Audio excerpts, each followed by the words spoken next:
Olá, estamos de volta com o nosso bate-papo sobre as áreas de conhecimento e integração curricular. Professor Otto, já que o ensino corre por meio de disciplinas, logo o conhecimento é transmitido de forma fragmentada. Agora, o conhecimento fragmentado, ao ser apropriado pelo sujeito, ele pode se constituir numa unidade desses conhecimentos? Da forma como a gente percebe que as coisas estão acontecendo e ocorrem, não. Né? Na verdade, é uma questão bastante difícil de ser respondida. A princípio, até diria que não, né? Mas nós podemos, de algum modo, minimizar isso no sentido de que outra forma essa perspectiva poderia ser de alguma forma atendida. Né? E por que não, eu diria? Porque os conhecimentos, quando eles foram desenvolvidos nas suas próprias especificidades, ele tem as suas características próprias, eles têm a sua natureza, a sua objetividade, né? Ele tem o seu nicho específico, as ciências humanas, né? As humanidades, as ciências naturais, a matemática. Eu poderia até acrescentar a questão do próprio conhecimento científico e não conhecimento escolar. Então, esses conhecimentos eles têm uma especificidade própria, né? Foram desenvolvidos por conta até de um processo histórico específico, né? Os problemas mais voltados às áreas específicas do conhecimento. Então, ao se produzir um ensino em que o aluno aprende matemática, física, biologia, química, língua portuguesa, enfim, as 14 disciplinas, né, da educação básica, isso não constitui nele um conhecimento uno, né? Porque, evidentemente, veio fragmentado, veio com as suas características próprias. Então, o fato dele estar tendo aquele ensino e absorver aquele conhecimento, aprender aquele conhecimento, né, de todas as áreas, não implica que aquilo tenha uma certa unidade para ele. Agora, de um outro modo, pode-se pensar que isso pode ser alcançado, né, ou melhor, pode ser minimizado, no sentido de buscar um ensino integrado. Eu acho que aí está uma questão que precisa ser explorada para exatamente ver de que outra forma essa fragmentação pode ser minimizada.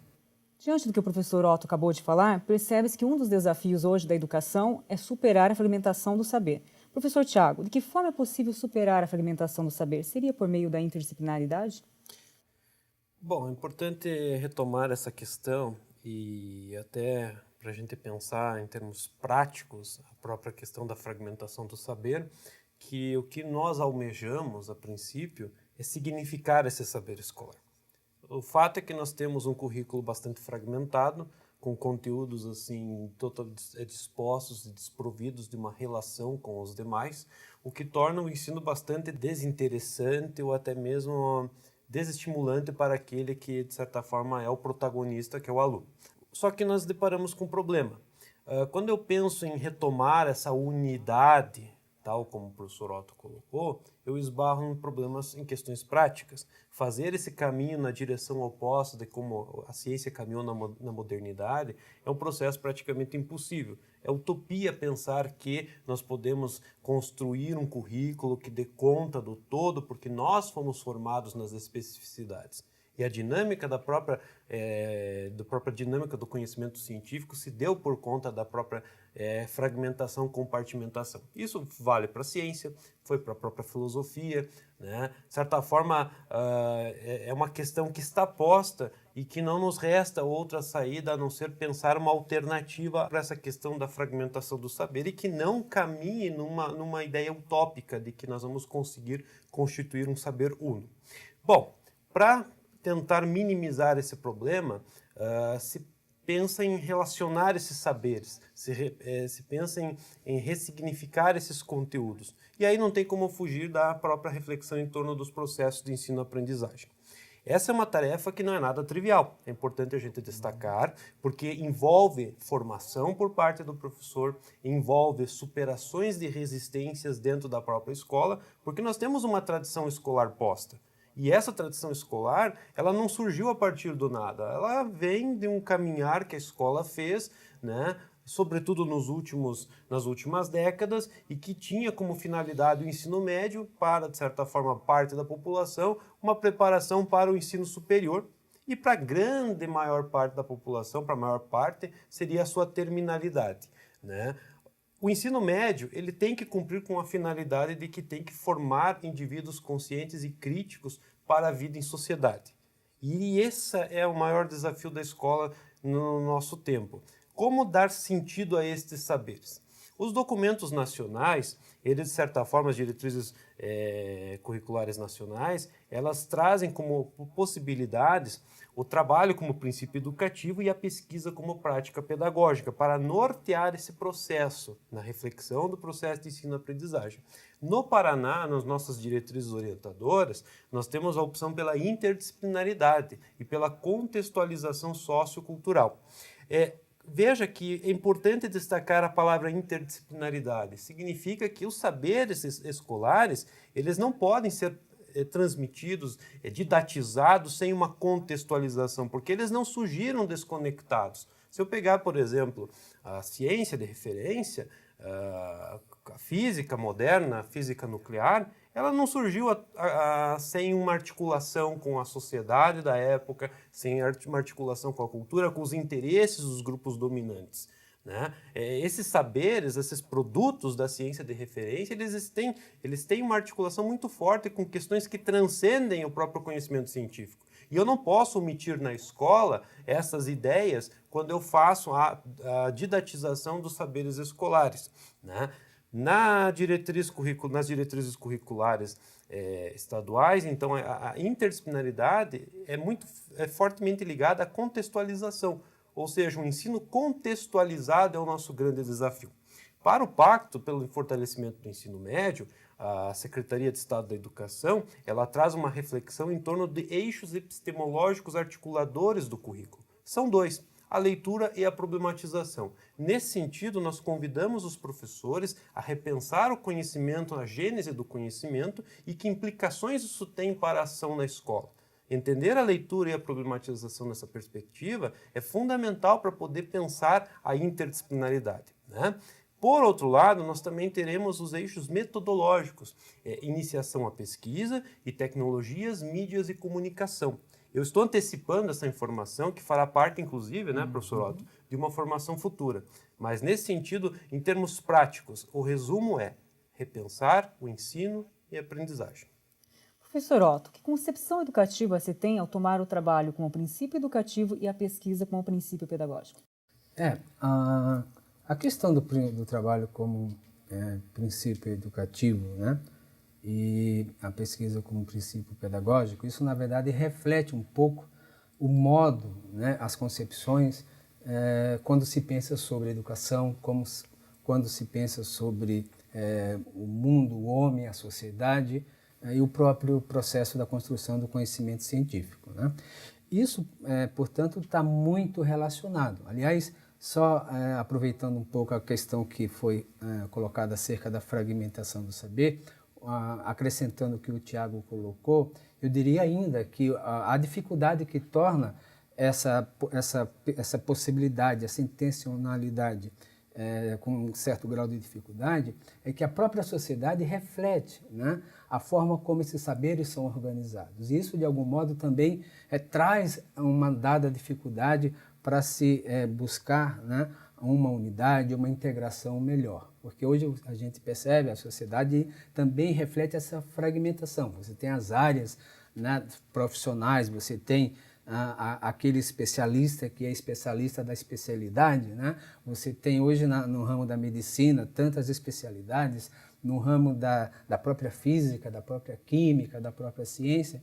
Então, isso é uma outra questão, uma outra variável que dificulta um pouco o processo de você buscar uma unidade, né? Ou a superação dessa fragmentação.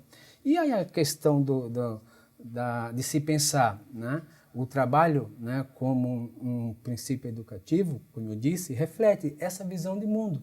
Porque o trabalho, quando nós pensamos nessa perspectiva, ele tem um significado fundamental, porque o trabalho ele está muito associado, né, à própria existência humana, à própria existência do homem.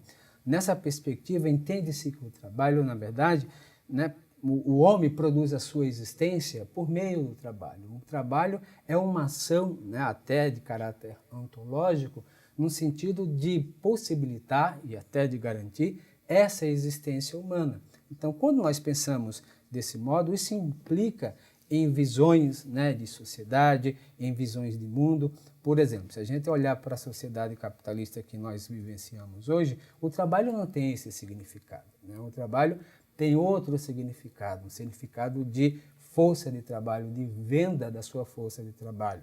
Um trabalho utilizado para produzir riquezas, inclusive, para a gente perceber essas diferenças, essas desigualdades que ocorrem hoje na sociedade. Então, é preciso que se reflita acerca desse princípio, né? Porque essa é uma questão central para a educação, né? A educação, ela tem também as suas finalidades, os seus valores, e nós, educadores, defendemos a educação como um valor social, como um direito social, e não de uma outra perspectiva como um produto, né? Como algo que possa ser explorado, vendido, né? Então, essa é uma das questões que está por trás desse princípio quando temos o trabalho como um princípio educativo. A outra, que toma a pesquisa como um princípio pedagógico, é uma perspectiva bastante interessante. Inclusive, se faz presente nos próprios documentos norteadores, são as diretrizes, né? Que tanto do MEC como as nossas também estaduais, tem nessa possibilidade uma interessante forma do professor trabalhar. Porque a pesquisa, ela tem a finalidade científica, ela tem a finalidade de se resolver um problema, de produzir conhecimentos, mas ela tem um outro lado, que é a possibilidade da aprendizagem, né?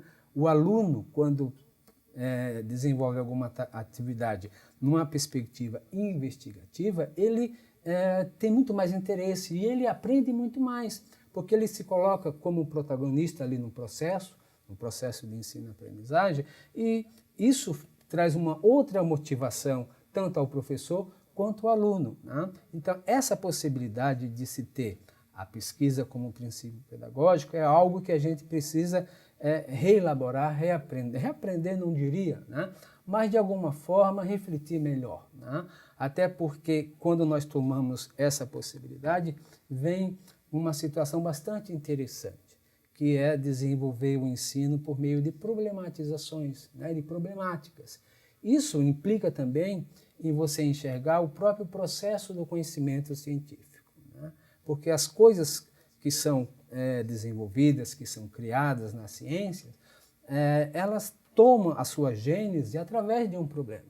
Então, quando algum conhecimento na física, né, as leis da conservação da energia, as leis da conservação do momento, os princípios físicos, os princípios matemáticos, biológicos, químicos, eles foram desenvolvidos a partir de problemáticas que o homem se defrontou na sua própria história. Então, essa é uma forma pelo qual o próprio conhecimento científico se desenvolve. E quando nós tomamos isso numa perspectiva de ensino, isso recoloca essas questões a serem discutidas e a serem problematizadas e traz, portanto, todo esse ganho pedagógico que eu considero formidável, né? É motivar, é colocar o aluno no sentido de ir atrás, de buscar, de pesquisar, de se perguntar, de se questionar. Hoje a gente perdeu aquela característica que no ensino fundamental é bastante presente, né? O aluno que pergunta o porquê, por que sim, por que não. Isso, aos poucos, o professor, de alguma forma, vai minimizando para o aluno, né? Então, nós precisamos resgatar novamente essa questão instigante, né? De perguntar, de questionar, de saber porquê, de querer saber, enfim. Nisso tudo, eu acho que está aí a pesquisa como um princípio pedagógico. E para finalizar, professor Otto e professor Tiago, é possível ter nas escolas hoje um ensino integrado com as dimensões do trabalho, ciência, tecnologia e cultura?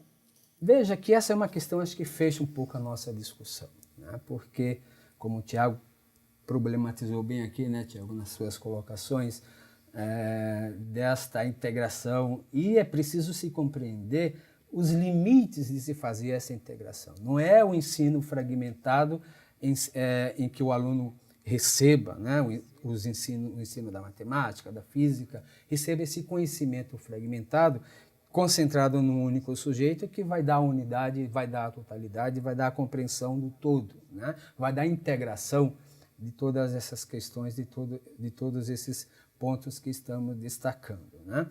Agora, é preciso se pensar e se ver como pode se articular isso.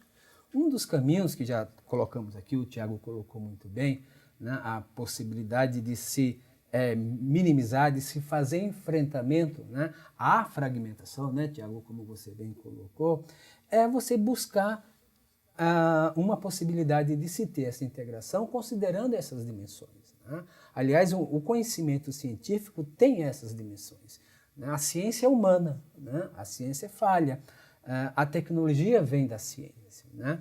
A ciência também tem o seu aspecto da cultura, né? Então, essas dimensões, né, do ensino, do conhecimento, podem ser aproveitadas aí, né, nos processos de ensino e aprendizagem para se possibilitar situações em que isso venha a ocorrer e que essa integração possa ser, de alguma forma, ser atendida, né, em alguma medida.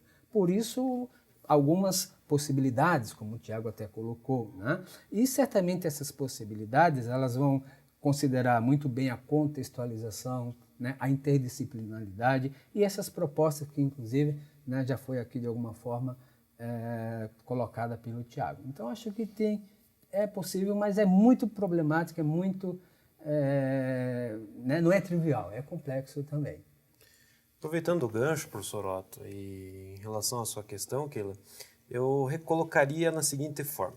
É possível dar sentido ao currículo escolar no ensino médio? É possível dar sentido a estes saberes que são, de certa forma, tradicionalmente trabalhados, envolvidos na escola? Eu penso que sim.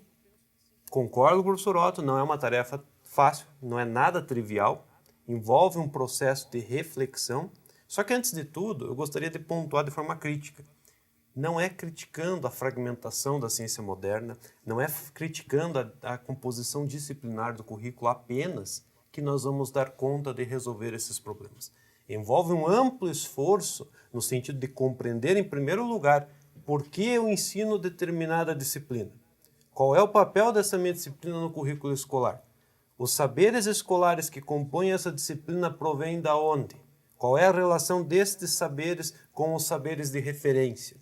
Qual é a finalidade no sentido de um sentido macro de currículo daquele saber estar ali? Então é necessário que, de certa forma, os professores façam essa retomada crítica. Não é reaprender, mas é rever. Rever o que se ensina, por que se ensina dessa forma e levar em consideração um ponto extremamente importante. Quais são os mecanismos de aprendizagem daqueles que estão na sala de aula, dos nossos alunos, dos nossos adolescentes.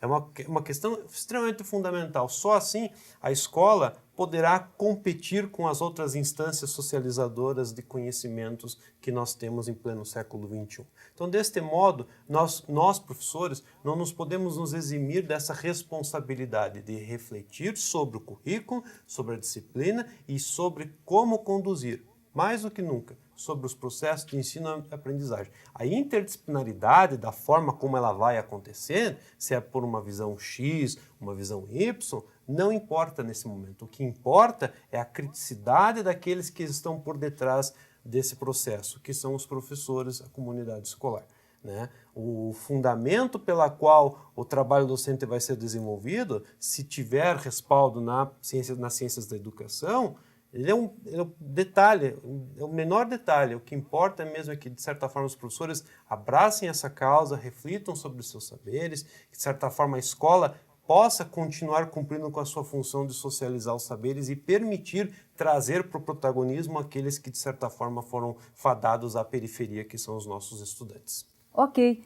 E o nosso bate-papo sobre as áreas de conhecimento e integração curricular termina aqui. Muito obrigada pela presença de vocês, foi um prazer tê-los conosco. O prazer foi todo nosso. E esperamos que essa discussão tenha ajudado a tirar as dúvidas e aprofundar as questões sobre as áreas de conhecimento e integração curricular. Tchau e até a próxima!